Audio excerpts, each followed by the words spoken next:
បាទណែក្រុមនេសាទនៅដើមមុនខ្ញុំអ្នកកាមេរ៉ាមែនដើរក្រោយដើម្បីចាប់រូបភាព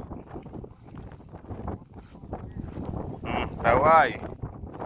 ក្រុមនេសាទនេះហំហានណាស្ពាយទៅហើយ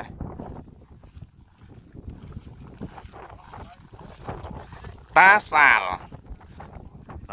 នេះជាលើកទី1ហើយខ្ញុំដែលបានមកជាមួយក្រុមការងារនេសាទនៅតាសាលអ្នកកំពុងស្ពឺដែរកុំឲ្យគេថាមិនស្គាល់តាសាលមើល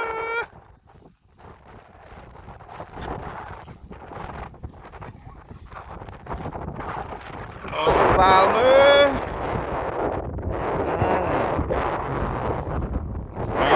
ឥឡូវដល់កំពង់ទូកហើយនេះ